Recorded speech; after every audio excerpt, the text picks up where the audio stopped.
de casi la última sala. Aquí están las marchas políticas populares, las disidencias, todo en un enjambre de voces y gritos y gestos dentro de la marginalidad y el mundo mejor que se aproxima.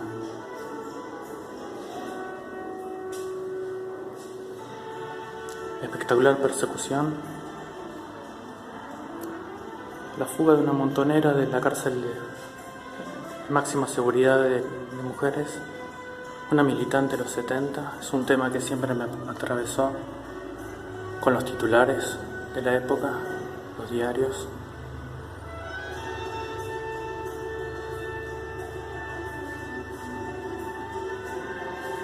Cisne Mudo, un homenaje al cine.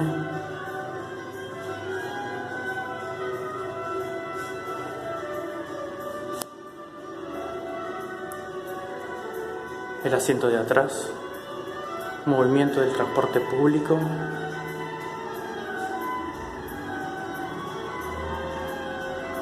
lo que se me imagina dentro del asiento de atrás, yo pintando y a su vez todo lo que se va representando y la confesión de cada uno.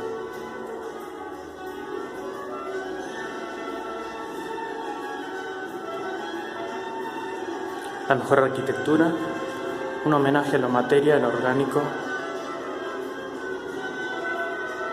la predominancia del ocio y después lo orgánico que tiene su diálogo, y yo en un costado, siempre apareciendo en alguna de las pinturas.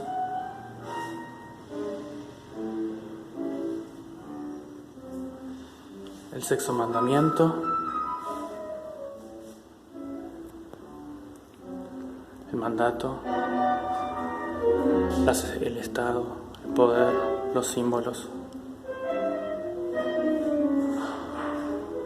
la parte sensorial de la cabeza, luego que se confluye todo en el organismo, en las aguas, en todo lo que nosotros somos y en lo impuesto, el matrimonio, la reproducción,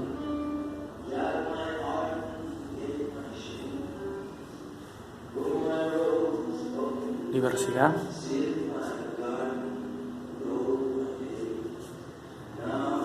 un beso que fue delito aquí en Buenos Aires, en una estación de trenes, 2 chicas besándose, una fue detenida, lo hice mientras estuvo detenida.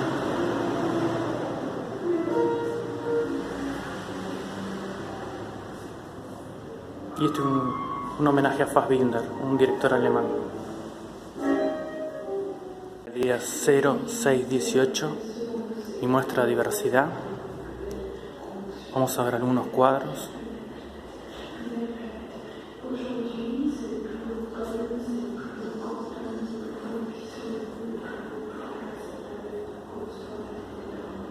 Tratan de este por ejemplo se llama Lucha y Libertad, Amor por Lucha.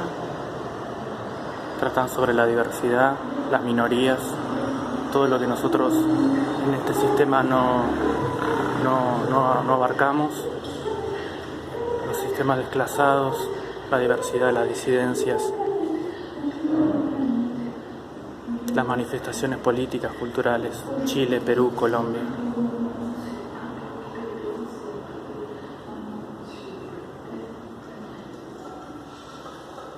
La TV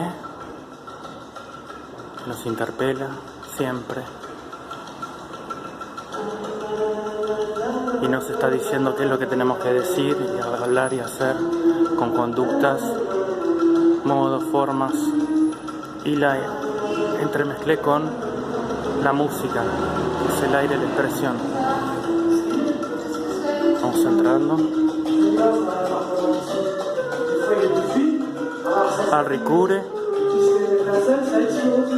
es una pintura en homenaje a una pareja mía, y acá estoy mezclando los órganos, la grafía, la poesía, Soy poeta, escribí 4 libros. Represión y locura ante la posibilidad de muerte. Actos fallidos. Lo que puedo vivir y cualquiera. Este es el alzamiento del animal que frente al peso político de lo que nosotros siempre estamos intercambiando, que son 28,50 centavos, de la grafía que se provoca ahí en la caverna.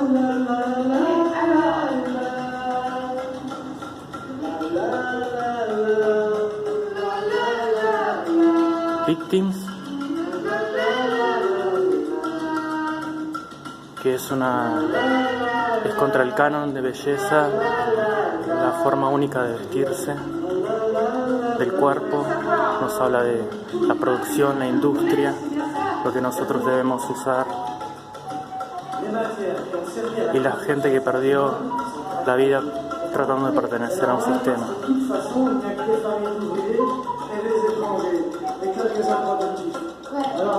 Yo no. Todo lo que decimos no. Por eso los desaparecidos, la gente que estuvo por un mundo más igualitario.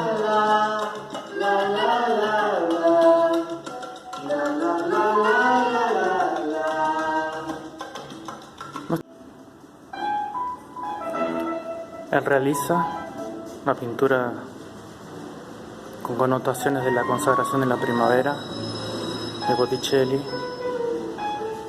Yo en el centro, el bien, el mal. Y así la fundación de un tercer sexo.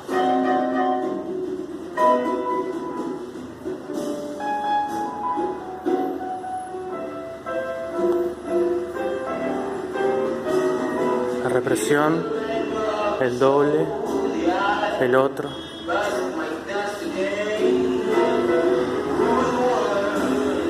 La mitología griega, la Venus.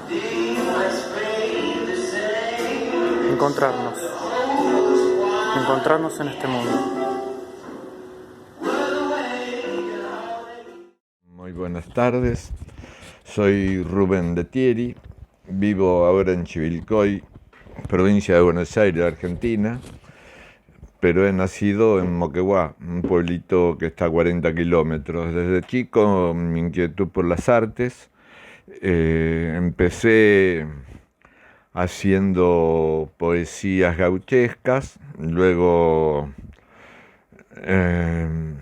seguí con letras de tango y ahora en un tiempo también he hecho artesanías en madera, todo esculturas, y una de mis otras pasiones es la fotografía. Trato de hacer fotografía de naturaleza, o sea, todo que sea animales o paisajes que brindan la naturaleza. Así que en este momento les voy a hacer una muestra de algunas de las fotografías, aunque ya tengo publicado también 3 libros, uno de cuentos de mi querido pueblo Moquegua, donde nací, otros de letra de tango, y ahora viene el tercero, que se llama Volando entre poesías y tangos. Esta es una pequeña muestra de lo que yo hago en fotografía. Tengo más de 40 años haciendo fotos. He sido reportero gráfico, he estado en el fotoclub acá de mi ciudad, donde se han ganado premios, pero más que nada ahora me dedico a hacer exposiciones de fotos cuando voy en los viajes que he ido a Manta, a Ecuador, o si no en las peregrinaciones de Capuilí Vallejo y su tierra. Esto es algo de lo que hago yo. Le agradezco y muy buenas tardes. Hola, soy Liliana Mabel Seltzer de Tempo Soy de la ciudad de San Nicolás de los Arroyos, de la provincia de Buenos Aires, Argentina. Hermosa gente, estoy encantada de que me hayan invitado a presentar algo de lo que yo humildemente hago. Si bien mi profesión es ser analista del sistema y me dediqué toda mi vida, en estos últimos años, en la etapa de retirarme un poquito también de mi vida laboral, me he empezado a dedicar al arte. Si bien ya era profesora de música, volví a la escuela de arte para perfeccionarme y comencé a escribir. Escribí en libros como Nosotros por el bicentenario de la ciudad de San Nicolás y el libro Capturas, donde tengo 4 obras junto con artistas muy prestigiosos de San Nicolás, ambos libros, y otros pero pequeños libros detalles. Capturas fue por los 50 años del Museo de Cherbo de nuestra ciudad. También me dediqué a las obras de arte, como artista plástica. Y en esto es como que ahí sí expuse mucho más. Les muestro algunas de mis obras. Esta es la fachada desde el río de la ciudad. Esta es una obra pensada por mí, está en óleo, y aquel cuadro que es un búho, fue el primer premio en uno de los concursos. Creo que fue mi segunda obra y saqué el primer premio. Después vinieron otros más. Así que bueno, estoy muy feliz de participar de este pequeño micro y bueno, mi principal interés es fomentar los valores en la sociedad, la lucha en contra de las desigualdades y la importancia de la educación para el desarrollo personal y social del ser humano. Así que les voy a mostrar mis pequeñas obras. Estas son algunas.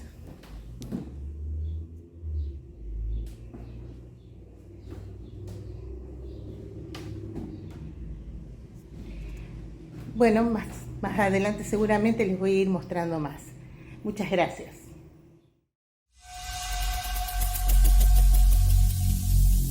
Every single day, I'm gonna make something great. That's my way. Every single day, I'm gonna make something great. That's my way.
amigos de Sudamérica, compañeros latinoamericanos.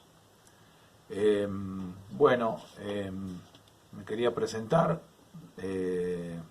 no sin antes agradecer esta invitación, que es un honor poder compartir con ustedes este espacio, este encuentro de la cultura. Mi nombre es Rubén Rodríguez, vivo en la Patagonia Argentina, bien al sur de nuestro continente verde tan hermoso, en una localidad que se llama El Bolsón. Es una localidad de cordillera, de montaña, por lo tanto con mucho bosque, muchos ríos de montañas, lagos, y un paisaje, podríamos decir, bastante inspirador para la creación y para el arte, ¿no? En el caso mío, yo me dedico a la talla en madera, la escultura, la artesanía. Me considero un trabajador de la madera. Trato de hacer arte a veces, intento. Me balanceo entre la artesanía y el arte, sin poder determinar bien cuál es su frontera, ¿no? Que es otro tema de debate. A lo que más me dedico desde hace más de 20 años, he hecho de todo con la madera, pero a la construcción de escenas costumbristas. Ya les voy a ir mostrando algunas imágenes. En estas escenas lo que siempre busco es retratar las costumbres nuestras, de aquí de Argentina, también de otros lugares, la identidad nuestra. En esas escenas, cuando las vean, se van a encontrar con personajes, con talleres, con lugares, con una infinidad de cosas que tienen que ver con la cultura y las costumbres. Trato de retratar eso, el trabajo de la gente. Por ejemplo, unas tejedoras tejiendo un telar mapuche, alfareras haciendo cacharros de cerámica con las técnicas ancestrales, con las técnicas antiguas. Para esto yo tuve que muchas veces investigar sobre estas cuestiones. En lo que es las escenas hay muchas cosas que yo pude ver personalmente o llevar a cabo también, y hay otras que las imaginé, ¿no es cierto? Pero siempre dentro de nuestro acervo cultural, de nuestras costumbres. También no dejo de lado de repente un bar de Buenos Aires, el lugar en que nací. Ahora ya hace casi 30 años que estoy aquí en la Patagonia. La escena de un viejo zapatero con toda la poética que tiene, los calzado acumulado ahí, el antiguo zapatero remendando nuestros zapatos, ¿no? Un carpintero, un luthier. La idea es hacer esos retratos, pero siempre desde un sentido de respeto a lo profundo, a la cultura. También lo que también busco retratar son espacios, ¿no? Como van a ver una escena que es de un rancho o de una casa de campo, una zona rural, donde un criollo y una paisana, la paisana está hilando, el criollo está observando el horizonte. Y bueno, a esa escena, como a tantas otras, les he escrito algún cuento corto o alguna poesía. De ahí a que trato de incursionar en el tema de la poesía y la escritura, ¿no? Aunque, digamos, la madera para mí sería, digamos, en el conocimiento que más tengo, que es la madera, sería el papel, y de golpe una gubia o un formón sería mi pluma, ¿no es cierto? Con respecto a la artesanía y a Sudamérica, yo creo que muchas veces en forma peyorativa se le llama artesanía o se la trata como un arte menor a la artesanía. Y bueno, nuestro continente tan rico en manifestaciones de artesanías o de arte popular o de arte, digámosle, con todas las letras, ya sea que ha sido usado para rituales, para ornamentación o simplemente para contar historias, ¿no? muchas veces por la mirada eurocéntrica que hay a la artesanía o la artesanía aborigen o no aborigen, se la trata como un arte menor. Y bien sabemos, supongo los que estamos en este espacio, que la artesanía y la artesanía indígena y la artesanía con raíces, ¿no es cierto?, sudamericanas, realmente es un arte popular y muy rico, ¿no es cierto?, donde todos vamos a brevar a esas formas, no a copiar, ¿no es cierto?, sino que estamos influidos por esas formas tan bellas, tan profundas, con tanta hondura. Como les decía antes, yo me balanceo en este mundo de la artesanía y el arte, y respecto a la madera, que es el material que yo manejo, la madera en sí es un material, como decía antes, es el papel en blanco, es bello por sus atributos, por sus colores, por su olor, ¿no es cierto? Cuando uno elija una madera, sentimos un aroma en particular de cada una. Al tocarla también, su textura es muy agradable al tacto. Hasta el sonido que emite una madera es bellísimo. Si uno la lija mucho, la madera puede llegar a tener un sonido musical.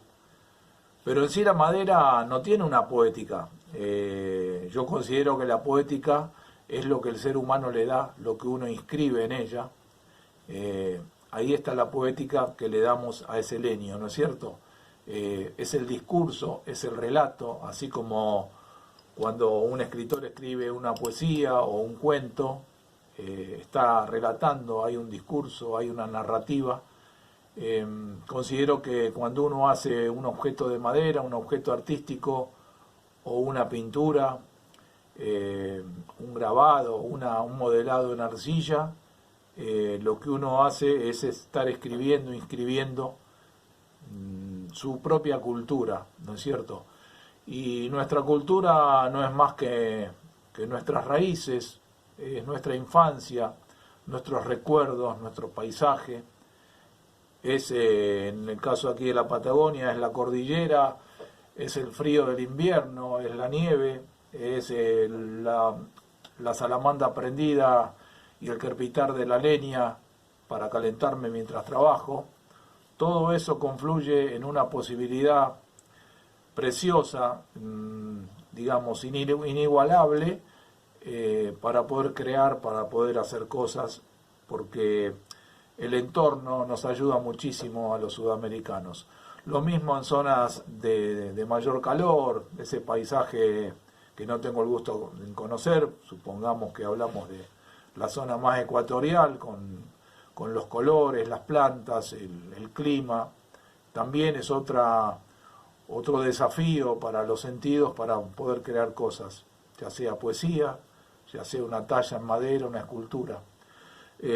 Volviendo al tema mío de las escenas costumbristas, qué sé yo, les puedo contar que yo estoy contando historias ahí, abundo en detalles, es como contar una historia con todos los detalles, ¿no es cierto? Con todas las cuestiones más pequeñas las estoy colocando ahí para que quien lo mira pueda observar. En otro ámbito, como es la escultura de mayor tamaño o la escultura abstracta, que también me dedico, también hago, ahí ya estoy en otro terreno, también dentro de una poética, y donde el material tiene encerrado su metáfora dentro, ¿no? Es decir, puede ser una forma, puede ser como habrán visto, un tornillo con dos tuercas ajustando dos cabezas, que tiene que ver con cierta compresión sobre el ser humano, que puede tener que ver con cómo está comprimida nuestra cultura, avasallada, y cómo pujamos por poder romper esas tuercas, romper ese elemento que nos sostiene, que nos oprime, e intentamos salir de eso, ¿no? Y creo que este encuentro también tiene que ver con eso, con manifestarnos, con decir quiénes somos, qué hacemos, y es una manera de lograr de una manera poética, de una manera cultural, liberarnos, ¿no es cierto?, y decir quiénes somos nosotros, cuáles son nuestras costumbres, nuestra idiosincrasia, y en este continente, como decía antes, tan bello, y que en este momento estamos unidos por eso, es una excelente oportunidad de charlar con ustedes, y bueno, también, qué sé yo, esperando que les interese lo que les haya contado, y bueno, agradezco mucho a las personas que organizaron esto, es un gran honor haber estado, y bueno, les mando un cálido abrazo desde la Patagonia, reciban mis respetos todos los escritores, todos los pintores, todos los artistas, toda la cultura en general, y todos aquellos que desde su lugar chiquitito en esta Sudamérica nuestra, estamos tratando de no dejar de lado nuestra cultura y nuestras costumbres. Un abrazo y muchas gracias, un gusto haber estado. A la tardecita. Esta historia nos habla del tiempo sin tiempo, de la contemplación, y posiblemente busca interrogarnos sobre lo efímero de la existencia. Es sabido que mucha gente en el campo tiene una capacidad de observación muy desarrollada. Tal es el caso de don Olegario. Este criollo, a la tardecita, de todas las tardes y en compañía de doña Roberta, observaba todo lo que se movía en la naturaleza. Tanto es así que llegó a descubrir el recorrido exacto de las hormigas que pasaban delante de él en su rancho. También logró diferenciar las hormigas entre sí. Como es sabedor y observador vaqueano, llegó a darse cuenta cuándo va a dejar de ver una hormiga, o sea, cuándo es su última pasada. Él sabía sin ninguna posibilidad de equívoco los días exactos que viven.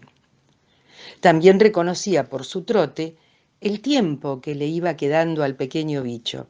En ese caso, el día anterior, o sea, el penúltimo día, el de la última vuelta de alguna de las hormigas.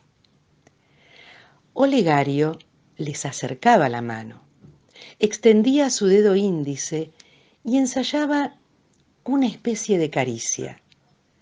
En respuesta, la hormiga caminante levantaba sus patas delanteras casi subiendo al dedo, movía sus antenas y así se despedían.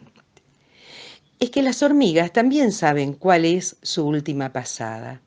Lo sienten en su andar, que es más pesado y costoso que los días anteriores. En los últimos tiempos de la vida de don Olegario, algo llamativo pasó. Se llegó a encariñar particularmente con una de las hormigas.